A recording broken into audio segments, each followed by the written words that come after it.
I thought we'd better get you on the show because you've got a publication and a podcast. It sounds like quite similar to the Chronicle. Very similar. Yeah. It's a brave new world. Yeah, so today on the show we've got Jennifer, a.k.a. Rat Girl. Rat Girl, yeah. I don't know. You're from Rat World magazine. Yeah, that's it. That's me. Hi. Cool. That's cool. I love that. You know, micropublishing, that's what Chronicle's all about. That's how we started, and it's still like a main focus of the Chronicles, so getting the word out there. What was the motivation for the behind Rat World? I feel like the same as this, you know, there's so many amazing, interesting stories and people out there that just aren't getting platformed in the mainstream spaces. And, you know, those publishing is incredibly exclusive as well, you know, so many people are just getting left out, and it's like, why not just start something yourself, you know? And like zines and print have a history of being anarchistic as well, so it's like, you know, just do it, you know? Yeah. Did you start with zines then? Yeah, I did. I've been going to Zine Fest for a long time. Yeah. I love that so much. And didn't you guys get Zine of the Year or something? Yeah, I think it was most popular.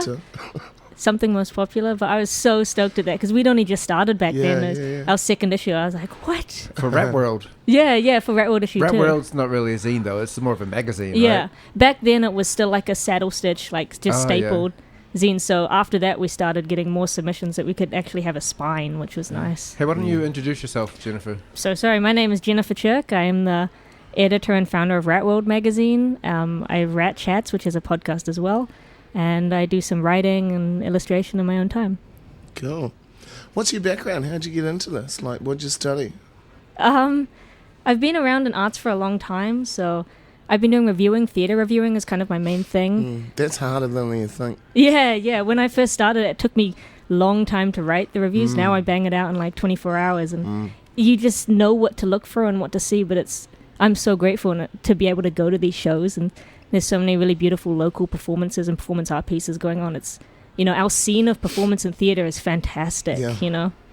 There's a lack of live venues. I mean, a lot of places have closed down since COVID. We had, was it Tom from Wemiba?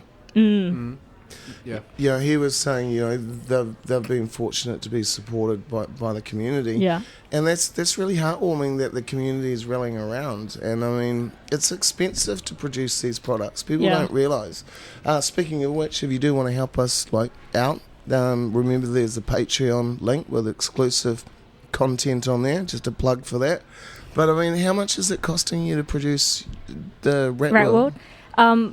So it was costing in the beginning about $1,000 for the initial publishing. We're very, very lucky that we broke even straight away, so we were able to just filter that money back into it. Look, if you're breaking even, you're doing well. We were incredibly lucky with that, and you know, we're still not making a profit, which is, you know, fine. And I never expected it or wanted it anyway, you know. Yeah, artists gotta eat too, though. Yeah, but it was a really important thing for us to be able to pay the artists straight off the bat. So I was paying people out of my bank account, being like, I want to support your work, you know. It's validating to be able to say that. Because there's a lot of, especially in the creative industries, you know, contribute your work to us. It's good for your portfolio. My portfolio is awesome. My bank account, I've already got experience, man. I need to buy food. Yeah, exactly. Yeah, the only exposure I'm getting is to the elements. And just paper and ink. I mean, we've got the production costs for 2,000 issues of the Chronicle down to about $500 per issue. And people say, how do you pay for that? And then, like, often I sit there and go, I have no idea. Yeah. And it's like, even this year, I started the year having a bit of a panic looking at our budget sheet, but you do it out of a love for the community that you're in, and the people that message you or email and say, you know, I was able to have this printed and I've never been published before. You know, and it's like, people who think that their work isn't able to be printed because it's too experimental, or they don't have the background or a degree or anything like that. And it's like, but you're making stuff. That's the important thing. Yeah, and if you're making quality work, you know, you deserve to, like, I think there's a couple of things about being a professional. Yeah. And it's not necessarily about getting paid. First of all, you have to be producing work of a professional quality. Yeah. Second of all, you need the respect of your peers and colleagues within that field. And third of all, you've got to be consistent. You know, it's like, you know, I mean, I know myself, I've fallen into that trap of, like, fuck, I wrote this awesome article. I'm going to sit here and let people worship me, but you got to be producing. Yeah. And that can lead to so much burnout, though, that intensity of having to keep creating stuff. And especially with, I think, social media as well, there's this idea that you have to just keep generating, and it's hard. It's really hard. Yeah, you got to be consistent. And, I have a diary of, my formula is content equals audience. Yeah. Audience equals influence. Influence brings opportunities. Yeah. And opportunities bring income. Yeah. How's that working out for you? Well, in theory, it's working. We're not making a fortune. But we're covering our basic costs, and that's that's great though. In this business, that's success. I like what both of you guys are doing with Chronicle and Rap World, just because, like you said, people who've never been published before, they probably have a good shot to get published in Rap World magazine if they contact you and hey, here's this art piece I did, or how much of it is just is you? The majority is contributors. And then I don't contribute my own work. I interview other people, or I bring on other people to interview, so none of it is my own work personally. But the most interesting thing is when people reach out, they often say, I don't know if I have the right background to be published. That kind of seems the main thing. Because they've never been published before, maybe. Yeah, and that they don't feel like they're from the right community, or their parents didn't know the right people, those sorts of things. And as someone who kind of worked in publishing and arts for quite a while, I know that people know each other, and they start off, they're born and they know each other, or their parents know each other. So it's nice to have a space that people are just who they are, and they can have their work stand alone, which is you're making a little community for unknown artists. It's hard. It's hard to be an artist. I feel like we don't know that. Yeah, it's not. I don't think any of us are doing it for the money. We'd all love to be wildly successful and have lots of money, but the reality is New Zealand's a very small market. Absolutely. There must have been people that told you, don't do a paper, do a blog, do a website. Everyone told me to do it online in the beginning. They're like, why are you doing this? Why did you choose? I choose the paper-based product as well, and we're a paper-first media, but why did you choose paper? Because it is expensive. Yeah. For me, I think that there's a very particular type of validation that comes with seeing your work printed on the page, to be able to take it home and show your parents or your partner or someone, and to say, this is mine and I was here. And it's also, there's this idea that print is fleeting, but I think it is less fleeting than online, because, I totally agree. Someone I was talking to, I think it was Chris from Compound Press, was saying that you can stop paying the domain for a website and that's gone. But something printed will always be somewhere out there in a secondhand store or somewhere, and it's always circulating, Are you sending your work into the library? Yeah. So we have it at Auckland Library, Wellington and Otago. How many copies per issue are you producing? Around 200 to 250. Cool. Yeah. And where do people get those from? So you can get them in a bunch of Auckland-based stores. So I think we're at Time Out, Gray's Wine Bar Cafe. So we have a list of stockists on our website. I'm always really bad at remembering those things, which makes me a bad business person. But sponsors? You got sponsorship? We don't have sponsorships at the moment. We do have sporadic adverts and things like that. So we're very, very. So there's an opportunity, ladies and gentlemen, if you want to get on board. How can people get on board and support you? Is there a Patreon or? So we on our website we have a donate button, so you can donate as much as you can, and we also just appreciate any sort of followers support and just buying the magazine and listening to our stuff and supporting, contributing in that way. Cool. Where do you see the paper going? I'm going to be honest, every time someone asks me this, I have to say I don't have a 5-year plan or anything like that. I do it as it goes. The podcast happened with me waking up one day and being like, yeah, okay, I'm going to start reaching out to people. We're going to do this. And it's kind of just how Rat World happened as well. So if you're looking for the podcast, go to iTunes, Spotify. So the podcast is on any listening platform that you stream your podcast from, essentially. So cool.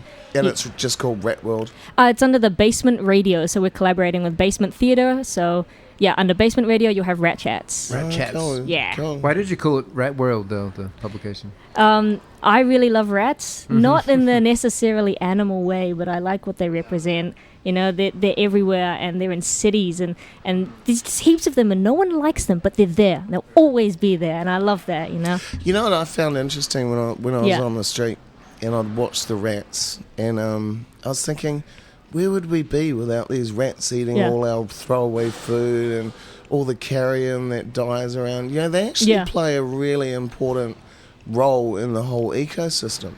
Yeah. It's like pigeons as well. I'm a big fan of pigeons I hate pigeons. I love pigeons. Rats with wings. I have angels. a theme here, right? Pigeons and rats. Pigeons. That could be a spin-off. Pigeon magazine. How do you pick who to publish in your magazine? So we have a huge range of submissions every magazine, which is amazing. And yeah, that must be fun to go through. Yeah, but we often go for emerging or first-timers and people who, in terms of experimental work, are playing with the relationship between form and content. So using the form of their work in a way to express content in an interesting way, but also minority, BIPOC, queer writers and creatives as well, who often don't have the space to experiment with their work. Did you copy us? No, but we love K-Road Chronicle, though. So we have to collaborate, though. Definitely. Do a collab. I think we're doing it right the now. Rat World Chronicle, K-Rat Chronicle, Road World Chronicle. No, K-Road World. There we go. We'll figure it out. We could totally do Yeah. it. You know what we should do? Should slip one in one of the Rat Worlds. Yeah. So when I let's do that. Let's do Look that. at this. This is the meeting happening now. Yeah. You know, in fact, these corporates that have a dozen, you know, it's like, we got an idea, let's do it. Yeah, you got it, right? Yeah, you got it. You do. I mean, you got to be out there, eh? I mean, because it's people like us that are actually giving our communities a voice, and that is so important to be heard, to be listened to. I mean, I focus on poverty issues and social justice issues. You know, we feature artists. Yeah. Drug dealers, prostitutes. Yeah. And these people deserve to be heard. Absolutely. And that form of expression as well, being able to express yourself when you're not the identity that people want to see in these publications, you know, so-called. I think that's so important to say that you have this space, we're listening to you, you're important as well. Well, a lot of our mainstream media has become so irrelevant to many of our people. I mean, you know, honestly, our evening news is an embarrassment. Yeah. I can't even relate to some of it sometimes. I just read some of it and I'm like, what the hell's going on? It's like, what? Today's top story is what not to pack in school lunches? No, the top stories are ridiculous. Whenever I see anything from, like, Stuff or NZ Herald, I don't know if I can name things like that on here. But, yeah, well, you can, but, you know, Stuff is a big sponsor, so... Oh, Stuff is great, though. We love Stuff. But sometimes I read headlines of mainstream journalism and I think, I'm really confused what this is contributing to the space and the political climate right now, you know? You know, one salesman at Stuff once told me, or was Fairfax back then, once told me that stories are just the space that occupied between adverts. Well, you tell me one person that wants to read a magazine full of adverts. Although, Ponsonby News seemed to pull it off. When did you start K-Road Chronicle? I was thinking about this. It's been about 5 years now. Nice. And, you know, from the very first issue, we've covered our basic costs. So That's great. Since then, it's been like, how do we shave costs? How do we keep it lean? How do we keep it, you know, relevant and meaningful? And, you know, we go for a cheap as chips model. Yeah. You know, it's if we could print it on toilet paper, I would. Yeah. Oh, that's Not great. to say that it's shit. No, but I mean, you do want something to occupy yourself while you... Yeah, I'm a big reader on the toilet, let me tell you. Well, that's the thing. The Chronicle's designed to be finished by the time you flush. I love that. That should be a tagline. So, is this your main gig now, Ratwell? No. I work at AUT and I tutor in English and comms paper and I do marketing as well. I did my postgrad at AUT. Oh shit, nice. Yeah. What do you do your postgrad in? Comms, majoring in journalism. Oh, nice. That's cool. They forced me to do a PR paper, which I fucking hated. But, you know, university's a funny experience because it's a collection of different papers. Yeah. And some of them will be totally irrelevant to Absolutely. what you wind up doing in the workforce. But, you know, it does give you, like, I never studied at, like, Auckland Uni or these big posh establishments, but I like the way AUT, Waikato Institute, you know, these more technical focused colleges give you real tangible skills that you can take out into the workforce. And I remember when I was doing my postgrad, there was a lot of discussion about how do we turn these skills into an income? And that's what university doesn't teach you. Is like, okay, you've got this toolbox now, but it's for you to decide what you go out and do with it. And let's face it, the communications and journalism schools are churning out hundreds of you know, graduates every year, but there are no jobs for them. So you got to make your own job. You really do. And you find practical, you know, with the. I mean, I remember when I started the Chronicle, I was like, how the fuck am I going to lay this out? You know, everyone's like, oh, you're going to need like Photoshop and you're going to need all, you know, Illustrator. And I was like, I can't afford to buy those programs. And I don't know how to use them. So I went down the open source route. And this is a good tip for anybody that's into anything and they can't afford the software or whatever. Open source is a brilliant option. The software is free, not shareware, not nagware. It's absolutely free. And I use a program called Scribus. Which is really easy to use. You just drag and drop it in. And I think I try to keep things as consistent as possible because that makes my job easier. But you know, these WYSIWYG, what you see is what you get programs are readily available, and if you sit down half an hour now, there's lots of tutorials. You know, anybody could really produce a paper. I mean, I'm producing 2,000 copies. You're producing 250. So your 250 are probably going to wind up more valuable than my 2,000 because, you know, a lot of people buy Beatles albums because they think, oh, you know, they're really collectible, really valuable, but they're not because there were so many produced. Right. Yeah. Well, I think anything printed, like a photo, I can't really appreciate a photo as much if it's on a digital screen. When it's printed out, suddenly it comes alive and you're like, oh my God, that's beautiful. But if it's on someone's phone, you're like, yeah, whatever. I think it's the way that you hold it and touch it and you can lean in rather than zoom in. Do you get what I mean? So it's like you physically have to lean into it, you know? It's tactile. Yeah, absolutely. It's real. And I think I'm shooting in a lot of analog photography and I think there's kind of almost a backlash to our instant media. You know what I mean? You can only it's slow, you have to wait. That's great, And, you know, we don't publish cat videos. There's no pop-ups. There's no survey or subscription. You know, you can read it on the bus. And you don't need a Wi-Fi connection. Don't need a Wi-Fi connection. And you have to concentrate on the thing in front of you, you know. It's like sometimes when I read stuff online, I do find myself, even when I'm really interested in it, flipping between tabs or checking something else. It's like... Then you realize you've been on your Instagram for the last 45 minutes. It's all like manipulated attention, though. Like my partner studies... dark patterns or something online and about ethics of AI and things or whatever. But I always find it interesting when he brings up about the way that your attention is deliberately being shaped to push into a certain thing, you know, so that you click on something that you don't know is an ad, you know. And those sorts of things stress me out a little bit, you know. I hate adverts dressed up as stories. Speaking of adverts, do you want to plug the Rat Chat podcast? It's nice to have another podcaster on here. We haven't done that before. So Rat Chats is a performing arts podcast all about showcasing theatre, performing arts and performing stories. We're supported by Basement Theatre and we're all about making theatre a little bit more accessible for the wider community because I know theatre is something that it feels a little bit awkward to go to if you've never been to a theatre show before. I love live theatre. Yeah. You're not a performer too? No, I'm not. I did like youth theatre as a kid, you know. I feel like every kid does a little bit of acting. I couldn't do it. I have so much respect for people who can go on stage and even musicians, everything, you know. I've got so much respect for musicians and performers. It's like I aspire to be that good at something. Yeah, and the confidence to know what you're doing in front of a whole bunch of people, you know. But don't you think also the mentality of the artist is that self-doubt? To constantly be like, I can do better than that. You know, it's like, that's not as good as I can do. Yeah.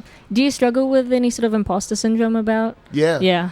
Yeah, I really do. Yeah. And like, I actually had to talk to a therapist recently because it gets quite overwhelming. Everyone telling you how wonderful you are, how great you are. It's like, come on, where's the criticism? It's like you're waiting for it, right? I get the same thing, you know. I sit there and I'm like, well, I just feel like I'm fooling someone, you know. It's like the joke's gonna happen soon or something, you know.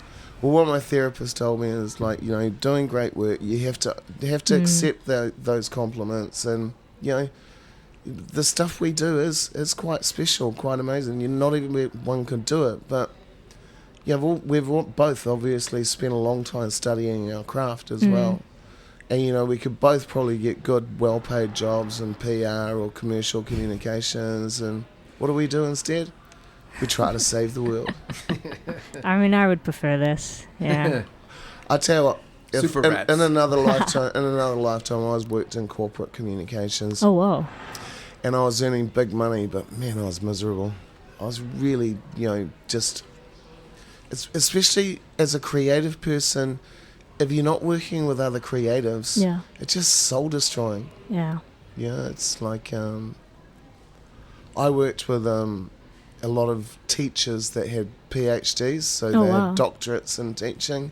Honestly, the most fucked up, stuck up, wanker people.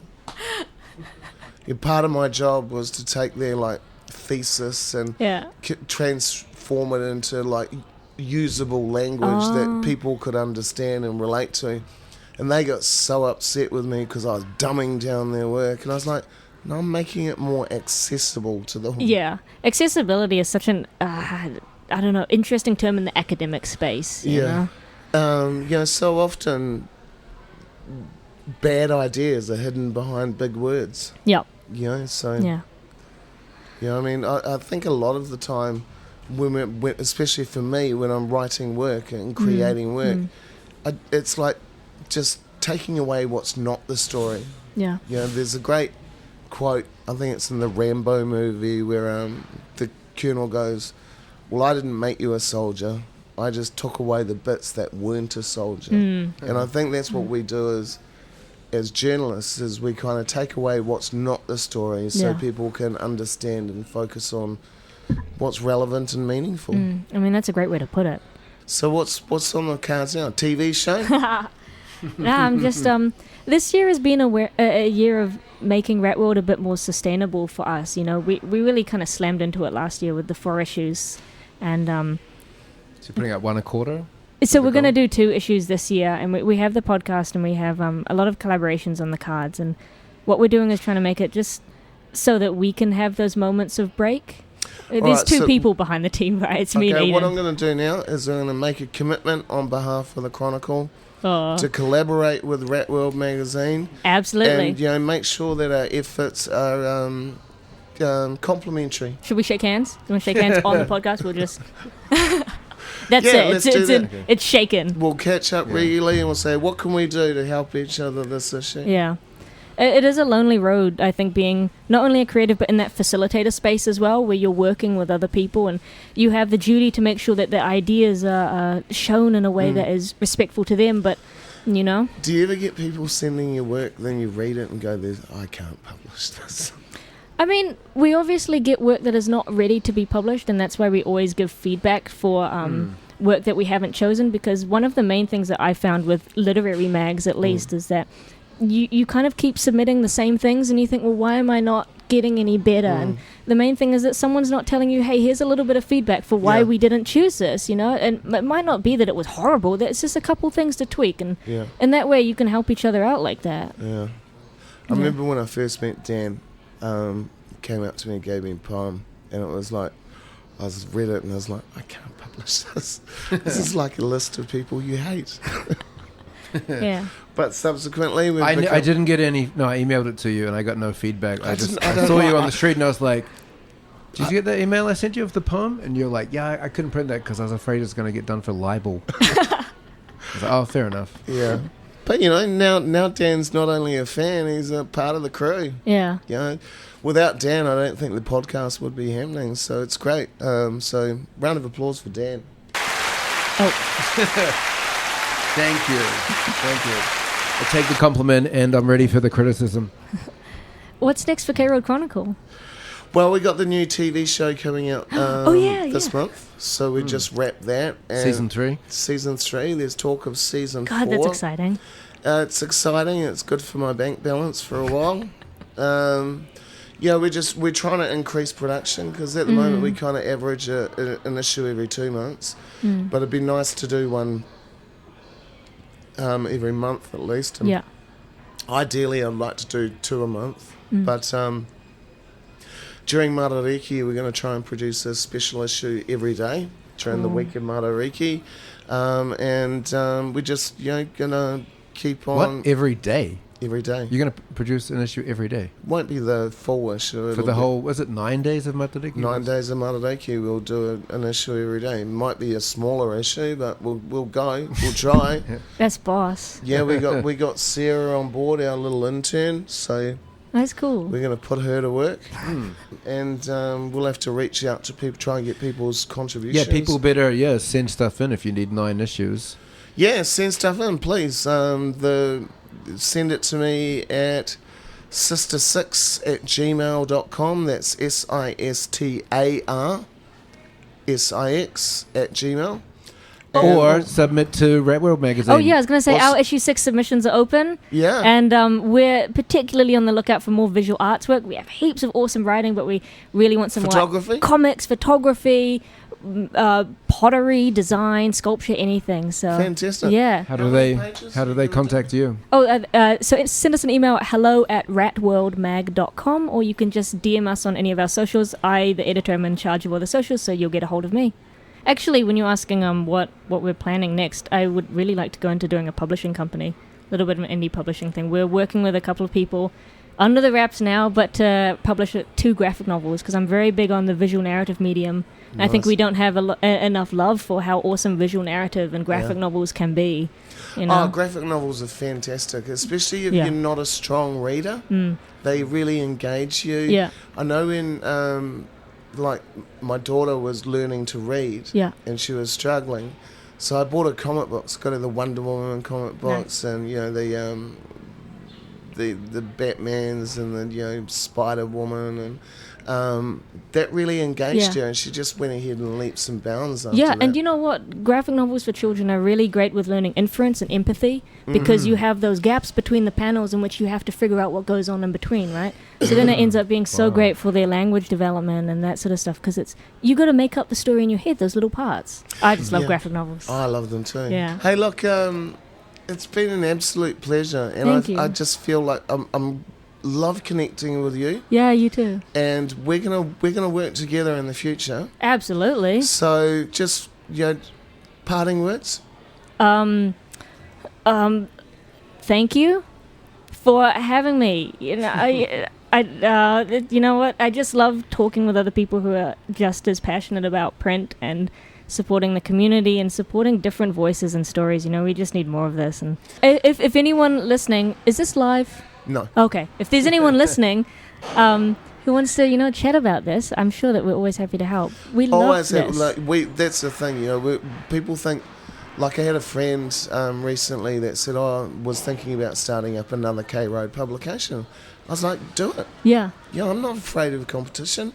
I think there's plenty of, there's the more little micro publishing that we can do, the better off our communities are going to be. Yeah. I mean, competition hurts everybody, It's more about we can all do this together and collaborate with each other together, because obviously we're going to do different things, We have different experiences and upbringings, So I mean, you're not going to say, I've read Rat World, so I don't need to read the K-Road Chronicle. Yeah.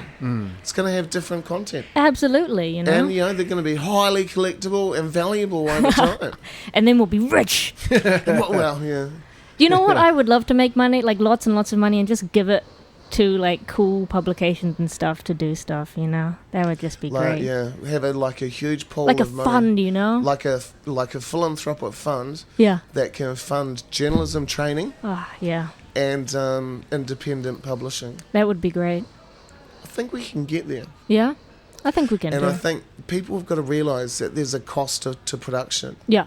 And even just a modest donation can really make a difference. Yeah, absolutely. And you can make that modest donation on patreon.com if you search K-Road Chronicle. Dan, parting words?